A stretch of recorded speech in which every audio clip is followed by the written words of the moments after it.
오늘은 에스겔 42장 말씀입니다. 이 42장에서는 제사장들이 거하는 방과 집과 또 그 성전 사면에 쌓여 있는 담에 대한 이야기가 나오고 있습니다. 1절에요. 그가 나를 데리고 밖으로 나가 북쪽 뜰로 가서 두 방에 이르니 그 두 방의 하나는 골방 앞뜰을 향하였고 다른 하나는 북쪽 건물을 향하였는데 그 측량하는 자가 그 빛나는 천사가 에스겔을 데리고 밖으로 나가서 북쪽 뜰로 갔는데 거기에 방 두 개가 있었더라라고 하는 것입니다. 그 방은 제사장들이 거하는 방이었다는 것입니다. 이 성소에서 하나님 앞에 제사를 집례할 그 제사장들이 하나님 앞에 드릴 그 제사를 준비하고 또 기도하고 하는 그런 장소가 바로 이 제사장이 거하는 방들이었다라고 하는 것입니다. 근데 북쪽 뜰에 이 제사장을 위한 방 두 개가 있고 또 남쪽 뜰에 두 개가 있고 네 개가 있었다라고 하는 것입니다. 2절에 보니까요. 그 방들의 자리의 길이는 100척이요 너비는 50척이며 그 문은 북쪽을 향하였고 그 방들의 길이가 100척이면 한 척이 53cm, 52에서 53cm, 100척이면 엄청 크죠. 평수로 약 한 450평 된다면 굉장히 큰 방이라는 걸 알 수가 있습니다. 그러니까 이 성전만 중요한 게 아니라 성전 주변에 있는 이 제사장들 방, 부속 건물들도 하나님이 거룩하게 인정한다라고 하는 것을 볼 수가 있습니다. 제사장들이 지내는 그 방도 그 집도 소중하다, 거룩하다라고 말씀을 하고 있는 것입니다. 3절에 보니까요. 그 방 3층에 회랑들이 있는데 한 방의 회랑은 20척 되는 안뜰과 마주 대하였고 다른 한 방의 회랑은 바깥뜰 박석 깔린 곳과 마주 대하였으며 회랑은 일종의 복도용 발코니입니다. 서로 연결하고 있다는 것입니다. 4절에 그 두 방 사이에 통한 길이 있어 너비는 10척이요 길은 100척이며 그 문들은 북쪽을 향하였으며 이 북쪽 뜰에 있는 두 방 사이에 서로 연결되어 있다라고 하는 것입니다.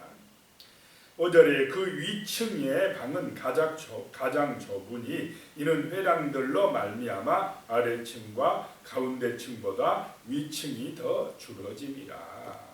6절에요. 그 방은 3층인데도 뜰에 기둥 같은 기둥이 없으므로 그 위층이 아래층과 가운데층보다 더욱 좁아집니다. 회랑 때문에 3층으로 되어 있는데 제일 위에 있는 3층이 방이 더 좁아지더라라고 하는 말씀입니다. 7절에요. 그 한 방의 바깥 담, 곧 뜰의 담과 마주대한 담의 길이는 50척이고 8절이요. 바깥 뜰로 향한 방의 길이는 50척이며 성전 앞을 향한 방은 100척이며 9절에요. 이 방들 아래에 동쪽에서 들어가는 통행구가 있으니 곧 바깥 뜰에서 들어가는 통행구더라. 바깥 뜰에서 이 제사장들의 방으로 들어가는 통행구가 있었다라고 하는 것입니다. 10절에 보면 이제 남쪽 골방 뜰 맞은 쪽과 남쪽 건물 맞은 쪽에도 방 둘이 있었는데 아까 북쪽 뜰에 방 두 개 지금까지 설명을 했습니다. 이제 남쪽 골방 뜰 쪽에 또 똑같은 아까 북쪽 뜰에 있는 똑같은 그런 크기의 방 둘이 있다라고 하는 말씀입니다. 11절이요. 그 두 방 사이에 길이 있고 그 방들의 모양은 북쪽 방과 같고 그 길이와 너비도 같으며 그 출입구와 문도 그와 같으며 똑같이 북쪽에 있는 것 같은 방이 이 남쪽에도 두 두 개가 있어서 제사장들이 거기서 이제 하나님 앞에 거룩한 제사를 드릴 준비를 했다라고 하는 것입니다. 그래서 하나님의 앞에 성전에 나가서 제사를 집례하는 것도 중요하지만 미리 어떻게 하는 것도 중요하다는 것입니까?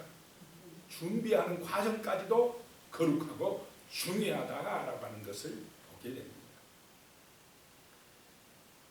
이제 13절로 가서 보면요. 그가 내게 이르되 좌우 골방 뜰 앞 곧 북쪽과 남쪽에 있는 방들은 거룩한 방이라 여호와를 가까이 하는 제사장들이 지성물을 거기에서 먹을 것이며 지성물 곧 소제와 속제제와 속건제의 제물을 거기 둘 것이니 이는 거룩한 곳이라 라고 말씀합니다. 그 측량하는 그 천사가 내게 이르되 이 북쪽의 두 방, 남쪽의 두 방, 이 방은 거룩한 방이다라고 하는 것입니다. 하나님 앞에 드릴 그 예배, 제사를 준비하는 방, 제사장들이 거하는 방이니까 거룩하다라고 말씀을 하고 있습니다. 왜냐? 하나님이 임재하고 있기 때문에 거룩하다는 것입니다.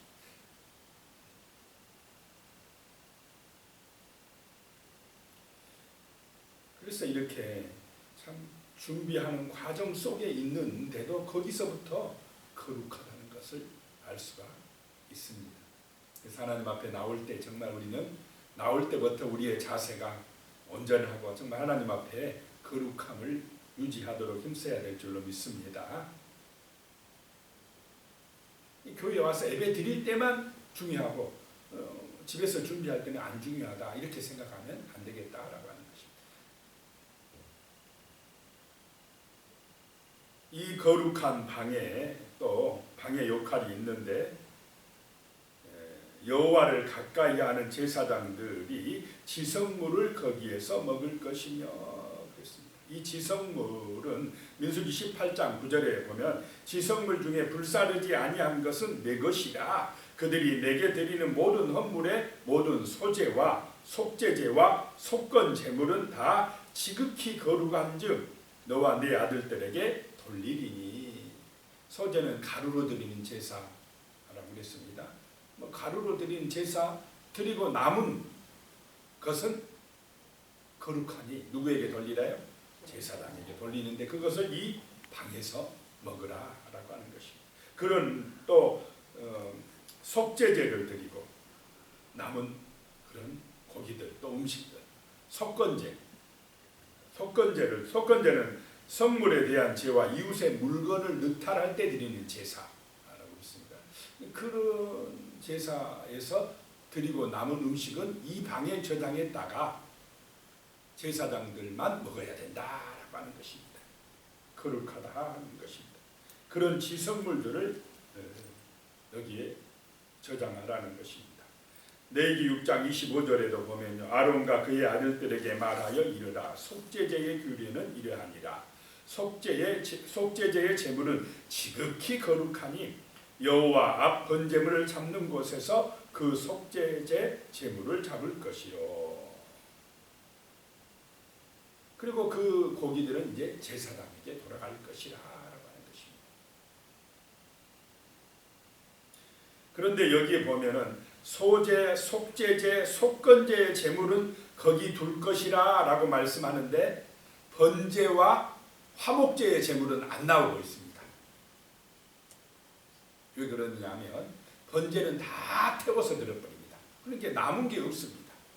화목제는 나누어 먹는 제사입니다. 그래서 제사장이 여기에 이제 갖다 놓을 수 없고 백성들하고 다 이제 나눠 먹어야 돼요. 그래서 번제와 화목제의 제물은 여기 나오지 않고 있습니다.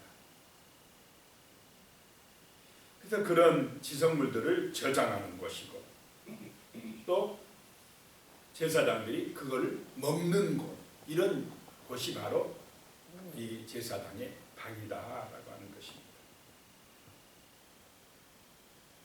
그러니 이곳은 거룩한 곳이다라고 말씀을 하고 있습니다. 그 다음에 14절에 보면요. 제사장의 의복은 거룩함으로 제사장이 성소에 들어갔다가 나올 때에 바로 바깥들로 가지 못하고 수종들은 그 의복을 그 방에 두고 다른 옷을 입고 백성의 뜰로 나갈 것이니라 하더라. 제사장들이 이 거룩한 옷을 입고 하나님 앞에 제사 집리하고 바로 나가면 안 되고 반드시 이 제사장들이 거하는 방에 와서 옷을 뭐하고요? 갈아입고 백성의 뜰로 나가야 된다라고 하는 것입니다. 출애굽기 28장 2절에 보면 내 형 아론을 위하여 거룩한 옷을 지어 영화롭고 아름답게 할지니 3절에 출애굽기 28장 3절에 보면요. 너는 물은 마음에 지혜 있는 모든 자 곧 내가 지혜로운 영으로 채운 자들에게 말하여 아론의 옷을 지어 그를 거룩하게 하여 내 제사장 직분을 행하게 하라. 하나님 앞에 제사장 직분 행할 때는 그냥 하면 안 되고 반드시 이 거룩한 옷을 입고 가서 해야 된다라고 하는 그런 말씀입니다. 근데 그 옷을 갈아입는 곳, 이 제사장의 방이니 이 방이 거룩하다라고 하는 것입니다. 그런데 오늘 이 시대는 이런 대제사장, 이런 제사장의 역할을 이제 누가 하셨습니까? 예수님이 하셨다라고 하는 것입니다. 히브리서 9장 11절에 보면요. 그리스도께서는 장래 좋은 일의 대제사장으로 오사 손으로 짓지 아니한 것 곧 이 창조에 속하지 아니하던 더 크고 온전한 장막으로 말미암아 이 손으로 짓지 않는 더 크고 온전한 성전이 있다라고 하는 것입니다. 지금 에스겔에서 말하는 이 성전도 실제 이 땅에 지어진 성전이 아니라고 그랬습니다. 또 요한계시록에 나오는 저 하늘의 예루살렘도 눈에 보이는 성전이 지금 아닙니다. 사람의 손으로 짓지 아니한 이 세상 이 창조에 속하지 아니한 더 크고 온전한 장막이 있다라고 하는 것입니다. 그 새 예루살렘에 정말로 우리를 인도하는 대제사장이 예수 그리스도인 줄로 믿으시기 바랍니다. 그래서 그 예수님께서 이제는 염소와 송아지의 피로 아니하시고 오직 자기의 피로 영원한 속죄를 이루사 단번에 성소에 들어가셨느니라. 이 예수 그리스도가 우리의 영원한 대제사장이 되어서 자기의 피로 우리의 모든 허물과 죄를 영원히 속죄하게 만드신 줄로 믿습니다. 그래서 이제는 어린 양이나 염소나 송아지의 피가 필요가 없다 이 말입니다.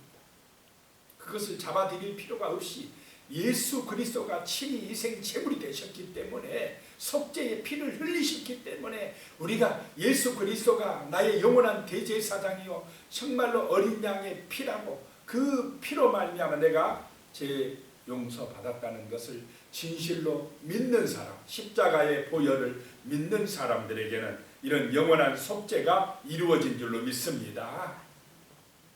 그래서 그 피로 말미암아 우리가 하나님께로 나갈 수 있는 길이 열렸다라고 하는 것입니다.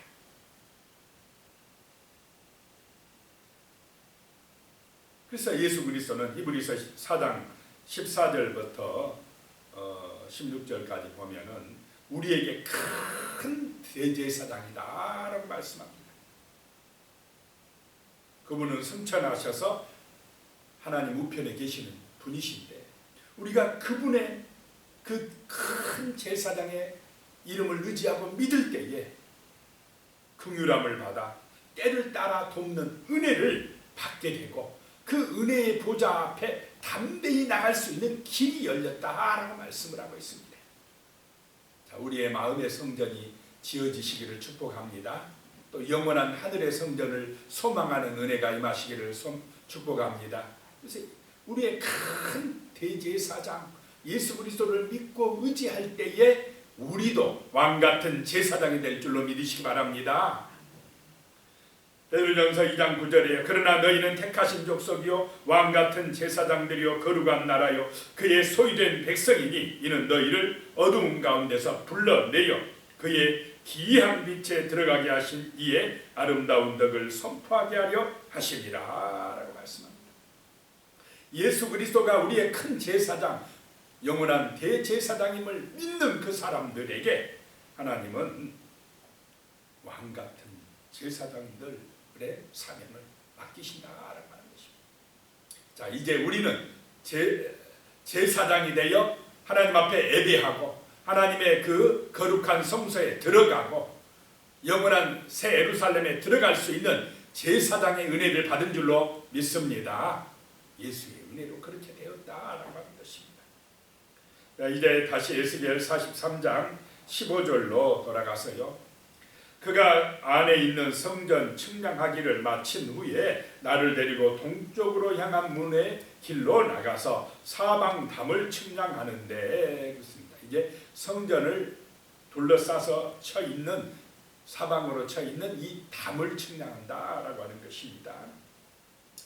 16절에 보면 그가 측량하는 장대 곧 그 장대로 동쪽을 측량하니 500척이요. 17절에 그 장대로 북쪽을 측량하니 500척이요. 18절에 그 장대로 남쪽을 측량하니 500척이요. 19절에요. 서쪽으로 돌이켜 그 장대를 측량하니 500척이라 네모 반듯한 담이다 라고 하는 것입니다. 이 정사각형으로 이루어진 네모 반듯한 담은 견고성을 의지한답니다. 견고한 담이라는 것입니다. 하나님이 우리를 지켜주시는 이 거룩한 담은 견고할 줄로 믿습니다. 정사각형으로 딱 되어 있어서 견고하다.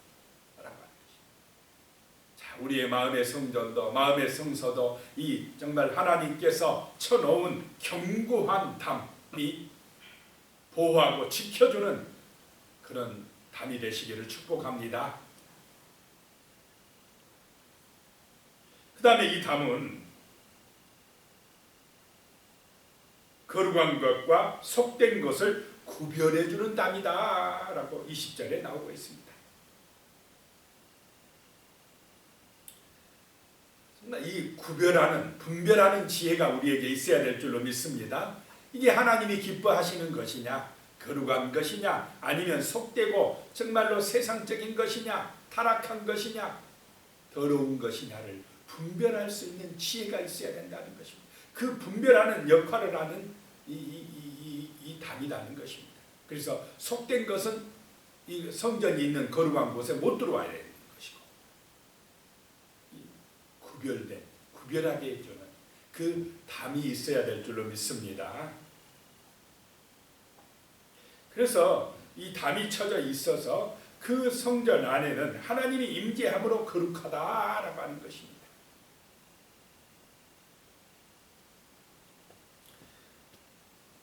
항상 우리는 이런 분별력이 있어야 될 줄로 믿습니다. 오늘 말씀을 기억하면서 정말 이 제사장들이 준비하는 과정 속에서 벌써 경건하고 거룩해야 되고 또 이런 또 담이 쳐져서 속된 것과 거룩한 것을 구별하는 그런 은혜가 우리에게도 있게 하여 주시옵소서. 그런 또 제사장의 사명을 우리가 잘 감당할 수 있도록 도와주시옵소서라고 같이 기도하겠습니다. 하나님 아버지, 참으로 우리가 하나님의 놀라운 은혜와 사랑 안에서 살아갈 수 있게 하여 주시옵소서. 우리의 마음의 성소가 있다는 것을 믿고 이 마음 성소 중심에 성령님을 모시고 예수가 주인 되는 믿음의 삶을 살아갈 수 있도록 도와주시옵소서. 참으로 우리가 왕같은 제사장의 사명을 감당할 수 있도록 하나님의 말씀으로 우리의 영혼의 양식을 삼고 정말 우리의 삶이 거룩한 삶이 되어져서 세상 가운데서 정말 하나님의 복음의 증인으로 승리할 수 있도록 도와주시옵길 원하옵나이다. 하나님 아버지 늘 깨끗하게 경건하게 거룩하게 참으로 우리의 삶을 아름답게 아버지며 꾸려나갈 수 있도록 성령의 능력으로 함께하여 주시옵소서. 우리의 입술이 아름다운 입술이 되며 축복의 입술이 되며 감사의 입술이 되며 또 우리의 삶이 참으로 하나님 앞에 하나님 보시기에 거룩한 삶이요 정말로 하나님 보시기에 아름답고 깨끗하고 경건하고 정말로 열매 맺는 귀한 삶이 되어질 수 있도록 도와주시옵소서.